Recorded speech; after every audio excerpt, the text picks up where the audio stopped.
Hello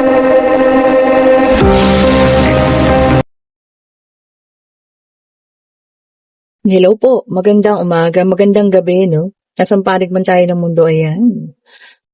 Sana po ay nasa maayos kayong kalagayan sa pagpapanood ng ating bagong video for today. Hello po, ayan. Hyper tayo ngayon na. Kulang sa tulog, okay po. Ang aga nating nagising. Tas tanghali na ako nakatulog. O, ayan po. Sana kayo ano ba araw ngayon? It's Wednesday. Ayan po. Ayan, Wednesday. Okay po. Sa mga may gusto po ng private reading ha, magpa-schedule na kayo. May mga slot pa tayo ha. Mula umaga hanggang gabi po ng Biyernes. O, ayan. Kung ano yung preferred yung oras at yung okay na okay kayo ha. Okay po. Ayan, ano na kayo. Ang tawag dito? Magpa-reserve. Sa mga may gusto po ha, magpa-reserve na po kayo dyan. Sa mga nais na may katanungan sa kanilang isipan, may bumabag-gabag, ayan po ha. Maaari ito yung masagot ng ating mga baraha. Ay, napakaganda naman. Ano ba yan? Ang galing Meron the Magician, meron tayong the Judgment, meron tayong Ten of Pentacles, di ba? Ten of Pentacles na Ten of Cups pa. Galing pagaling. Ganda po niyan. Pakagandang kombinasyon. Di ba? Pasensya na kayo sa ingin na naririnig ha. Dito sa kabilang lote sa amin, hindi ko alam kung ano po yung mga bumabalagbag. Sabi na yung mga daw po yan, bakal na gagamitin saan. C5 yata yun, parang ganun. Kaya pasensya na kayo. At syempre, mag-uumpisa na si Pipoy at si Panya, ang aming pusa. So, pasensya na po kayo ha. Pero kapag naayos ko na yung aking pinagawang kwarto, ayan, medyo mayroon na tayong tahitahimik na pwesto dyan. Diba? At itong mga to magtitigil na. Okay po, tingnan natin. At merong isang Knight of Pentacles at meron din isang Knight of Cups. Okay, ayan So meron tayong Knight of Pentacles at meron tayong Knight of Cups. Ayan. Tingnan pa po natin ha. Isang Queen of Pentacles. Ubod ng sipag. Ayan Galing ha. Okay po. Tingnan pa nga natin. Tingnan pa po natin kung ano pa ang lalabas. Ayan. Ito na, kompleto na. And then, meron tayo rito Six of Cups. Ayan. So, ito na nga. Ayan po ha. Meron tayong nakikita dito na isang, alam niyo yung gumagawa ng kachismis. na yun, gumagawa ng kwento. Ayan ha. Hindi ko alam kung ano nangyayari sa kanya. Bakit siya ang gumagawa ng, alam niyo yan, ng kwento-kwento na, alam niyo yan, siya daw po ay, siya ang pinili. Ayan kasi, tignan nyo ha, nakataas ang kamay. The Magician, ibig sabihin yan, gumagawa ng kwento, gumagawa ng sariling multo. Ayan ha. Tapos, ikaw naman, ito ating Queen of Pentacles at makasipag. At ito na nga, tignan nyo naman. Kaperahan, paglago, ayan, pagsusubi ng pera. Okay po. Ayan ha. Oo nga. Sige. Ibigay na natin sa kanya, Siya na nga ang pinili, ng person mo.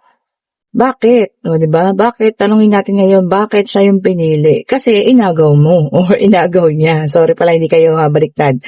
Yun. Diba totoo nga? Ayan na. Sige, pinagmamagara niya. Siya daw po ang pinili. Kita nyo naman, pero meron the Judgment dito. So, maaaring may pagising pa po yan ha. Itong person mo, Knight of Cups. At isa pang nakakatawa dito, meron pang isang tao ngayon. Ayan, na maaaring nagkakagusto po sa inyo. Ayan ha. Ang ganda mo. Di ba? Maayos ka na sa kaperahan. O kung hindi pa man, may magiging maayos na yung kaperahan dyan. Ayan. Ayan, hayaan lang natin ngayon si Bruha, ha? Ayan, the Magician. Ipagmagara niya na siya yung pinili. Di ikaw na. Kasi inagaw mo. Di ba? Siya daw yung pinili kasi inagaw niya lang naman. Kasi, siya yung pinili kasi inagaw niya lang naman. Pero ito ang nakakatuwa. This is a Six of Cups. So, kung nakikita niyo, no, pagbabalikan. Sa nakaraan. Ayan ha. Pero, 'di ba, din, babalikan ka ba dahil sa alam niya na alam mo 'yun, meron ka na o mahal ka ba talaga pero kasi romantic proposal. Pero itong isa naman may tulong. Ayan hindi lang proposal 'yan ha. Maaaring ka-business partner mo 'yan or siya yung mismong alam mo 'yun, nagturo sa'yo para bumangon ka, no? So, ikaw na po ha. Ngayon may option ka na para pumili. Kung sino man. 'di ba? Ngayon yan si Bruha, kung ano yung chismis niya, hayaan mo siya. Okay po? And then meron tayong Nine of Swords. Ayan, air sign, Gemini, Libra, and Aquarius. Ayan. Ngayon may makakaranas din ng depression. Tapos ka na 'di ba? Baka syempre hindi na ikaw yan. Makakaranas ng depression dyan ha. Anxiety at hindi pagkatulog. Alam nyo yung mga, alam nyo yan, yung mga nagpapaano sa inyo na, yung parang nang-aasar ba sa inyo na, hindi naman ikaw yung pinili kasi ako yung ganito, ganun. Reverse psychology lang nila yan kasi nararamdaman na rin nila di ba? Bakit ka pa mag-iingay ngayon pa? Ang tagal-tagal ng, alam nyo yun, magkasama, tapos ngayon na mag-iingay. Di ba? Ngayon pa na nakakita niya siguro, no? Maganda yung buhay mo na, mas umayos, 'di ba? Nung ipinamigay mo, 'di ba? Nung ipinamigay mo yung person mo, tapos sasabihin niya, siya yung pinili. Kasi inagaw mo, 'di ba, no? Inagaw niya pala. Ano ba yan? And then meron tayong the Magician, air sign. Okay po. Naka-reverse, manipulation. Yun na nga. 'Di ba? Gusto niya mag-manipulate. Pero alam niyo yun, hindi ka na kaya. Hindi ka niya na kaya. Kasi marami nang nangyari Kumbaga, nakabangon ka na tuluyan na Then, meron tayong the world, earth sign ha. Dalawang air, isang earth. Sabi niya rito, no, wholeness. Buo na. Kumbaga, tapos ka na sa nangyaring yun ngayon nga, may maghahabol at meron pang, alam niyo yan, panibagong paparating. Kung alam nyo ka-dealing nyo na ngayon. Same thing, Queen of Pentacles, earth sign, Sabi niya rito, you're being protected. Yan Kita nyo yan? Being protected by God. Yan, by the universe. So, yun. Diba? Pagkatapos ng baka at unos na yan, meron pong paparating na magandang bagay para sa atin. Yun na nga. You are being protected. Pinoprotektahan ka daw po ng Divine Universe at ang ating Panginoon. Ganda nun, Sabi rito, the sun. Fire sign na to, ha. Para sa iba naman. Pleasure. Happiness. Baka meron mag-aano rito sa weekend, no? Konting pasyal-pasyal ba? Diba? Reserve natin yan po, ha? Sa mga pagod na ating nararamdaman. Ayan. Sa mga hirap na ating pinagdaraanan sa araw-araw na paghahanap buhay, no? Deserve nyo yan po sa weekend, ha? Pasyal-pasyal naman po, kasama ang pamilya. Di ba, no? Deserve po natin yan. Baka may magpaplano. Ituloy nyo yan, ha? Family day, Saturday or Sunday po. Ayan, meron tayong the devil, naka-reverse earth sign naman ito, no? Sabi niya rito, no, restoring your control. Yan, ha? So, i-restore mo. Ibig sabihin, ikaw na mismo ulit. Yung hahawak ng buhay mo. Baka dati, namamanipulate ka nga, no? Tapos ibang tao, parang inuutos-utusan ka lang. Ito yung gawin mo. Ayan. Dapat matututo ka na raw. Magigising na. Na ikaw na mismo, yung magkocontrol sa buhay mo. And then the moon, which is a water sign. Ay, naku, dito, meron nang magigising sa kanyang pag-iilusyon. Siguro, nag-iilusyon na maaari magkabalikan kayo ulit. Pero wala na. Ramdam niya na talagang zero na. Bokya, itlog. Di ba? So, ayun na ang kanyang pag-gising. Lumabas na lahat po ng zodiac sign, ha? Lahat na rin ng sign. Water, earth, air, fire. Andiyan na po lahat, ha? Then, meron tayo ditong Four of Cups, naka-reverse water sign. O, ito ha, imbis na magkaroon ng pagsisisi, o mas lalo pang magyayabang daw. O, so, kasi naka-reverse eh. Lalong magmamagara kaysa magsisi. O, kasi naman ito ha, na makikilala yung tao or kilala nyo na nga. Naku, para sa akin, hindi na pinapansin yung mga ganyan po ha. Then, meron tayong Page of Cups. Ayan, water sign ulit. Sabi niya rito, no? Possibility. Ibig sabihin, may mga posibilidad na kung ano man yung iniisip mo ay maaaring mangyari. Sana kung negative, no, i-revoke. O, diba? Kung positive, sige, okay lang. Sana mangyari. Pero kung negative, wag naman. O, diba, no? I-revoke po yung mga negativity, ha?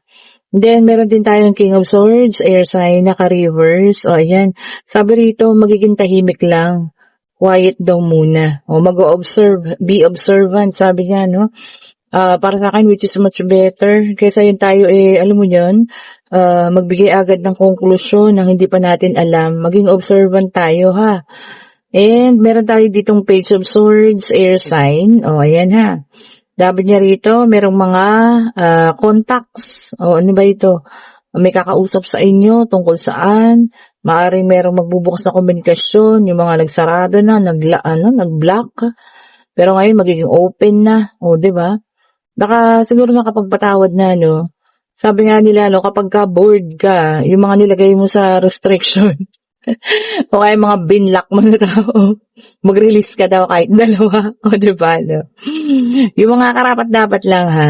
Bagay mga wala nang pake. Pero yung mga, alam niyo na, hanggang ngayon, pinakikialaman pa rin yung buhay niyo, i-block niyo pa rin yan, no, 'di ba? And then, meron tayong Wheel of Fortune, o fire sign, ayan. O, yung ganda. O, sabi niya rito, life cycle, o pag-ikot ng kapalaran. O, yan ha, pag-ikot ng kapalaran, ibig sabihin kung good karma tayo, o maganda yung ginawa natin ng mga nakararaan. O, iikot ang panahon, maibabalik at mababalik sa yan. Alam niyo yun, yung magandang ginawa niyo sa isang tao, no? Ayan po, babalik at babalik sa inyo yan, ha? Okay, and kung kayo naman yung nasa situational reading, na kayo nga talagang alam niyo yung pinatatamaan ng bruhang ito. Dahil sabi niya nga, siya yung pinili.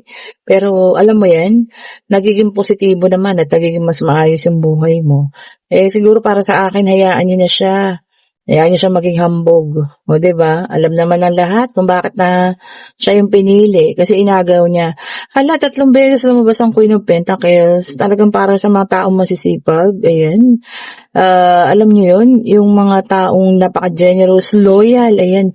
At ito na nga, successful na daw. Magiging successful na financially.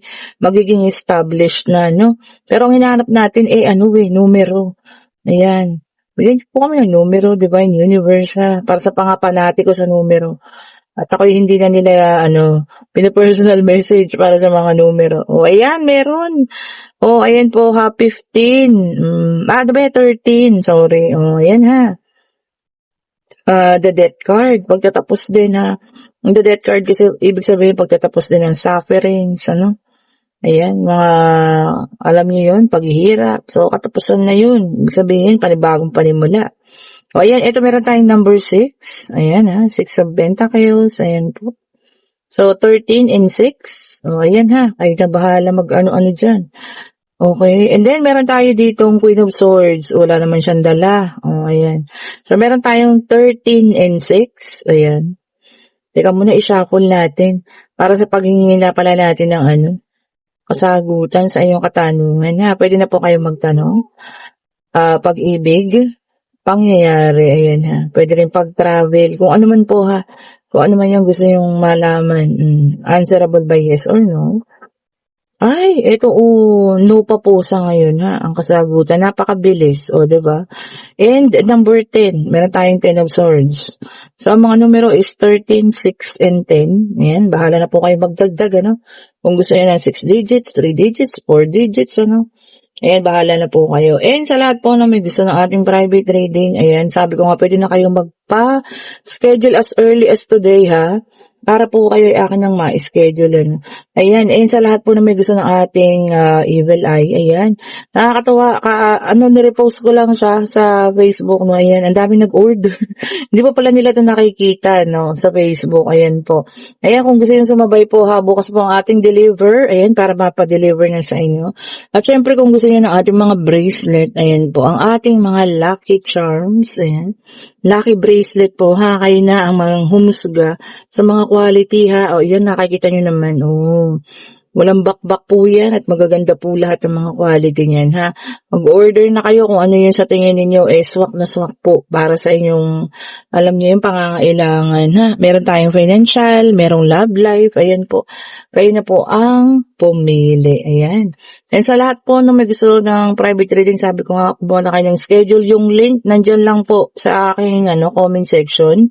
Yung Tubuka Private Reading, please click the link. Click nyo lang yung blue noon, yung blue, yan. Mapupunta kayo sa messenger. Mag-iwan kayo ng mensahe po, mababasa ko po yan ha. Wala po akong ibang ang tawag dito, assistant. Ako lang to. Ako lang to. Sa lahat po, sa order, ayan, sa reading, sa schedule, ako lang po. Kasi ayoko nang magulo siya. Gusto ko talaga nakaayos. Ayan po, ha. Para mabigyan ko kayo serbisyo lahat po.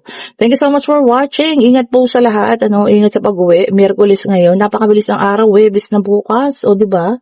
Webes na agad. Salamat po muli, ha. Mag-ingat po kayo. Bye-bye po.